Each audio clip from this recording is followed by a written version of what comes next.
on cable lines and telephones to establish and maintain constant communication to the rear. The battalion training officer says the job of a cable dog is as physically demanding as that of an infantryman. They're the wire and cable systems installers. They do the backbreaking work. They go out and run cable. They go out and run wire. They install the phones, the teletypes, the various communications of that nature. You got the slack in the road, man. All right, I'll pick it up. Go ahead on.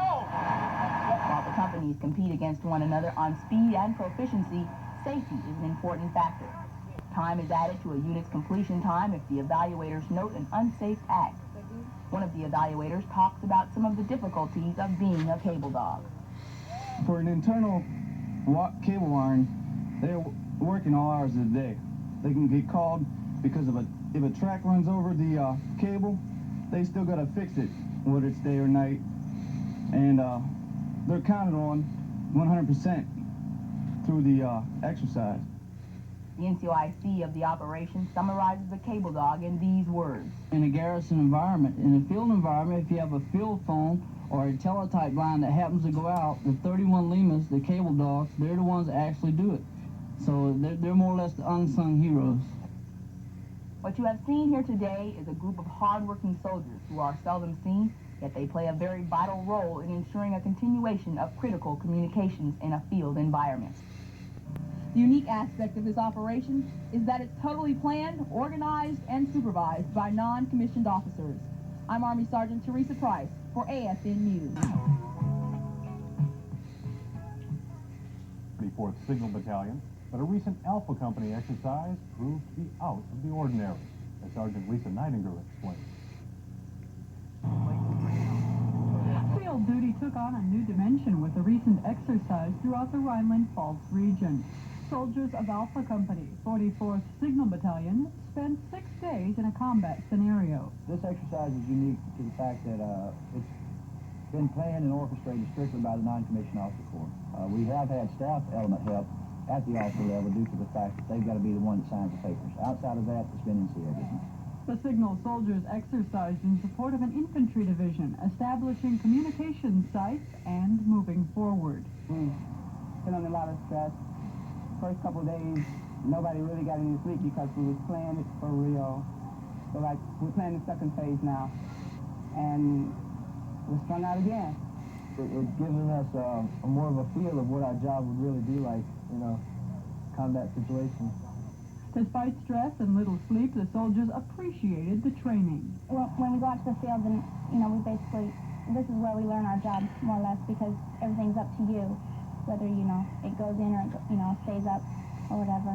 And it's totally different than being in the, already set up and everything. So you learn your job here because it's all up to you.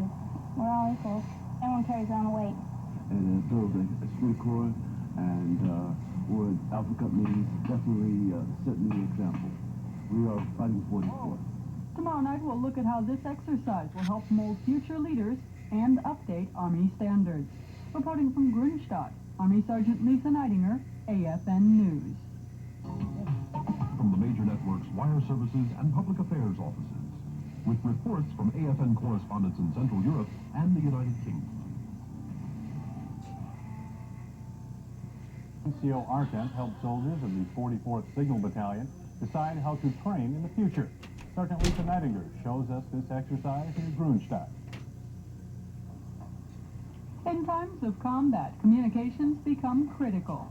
Supplying information links is the business of Alpha Company, 44th Signal Battalion.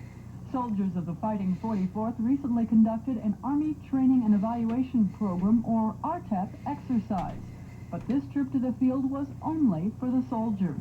It enables the NCO to train, and it also enables the NCO to train the loyal enlisted to prepare them for their term as NCOs. While maneuvers gave soldiers valuable experience, the activities also pinpointed areas for training. As we set this exercise up, in a sense, in our own minds, knowing in some areas we were definitely going to fail because we knew we needed the training, but we didn't know precisely what type of training we needed. Now we've learned that training. We know what we need to do. Now we've got the time to analyze that, put it on paper, start training our soldiers and building forward to next year's RTAP that hopefully will be bigger and better than this one. Well, I'm being evaluated also. I'm evaluating my own team members, so that way when we go back, I know what I need to train them in as far as NBC, the communications aspect, or the defense aspect, whatever. Future leaders saw the exercise as a rare opportunity. They just left it up to us this time, and, you know, whatever decisions we made were on our shoulders.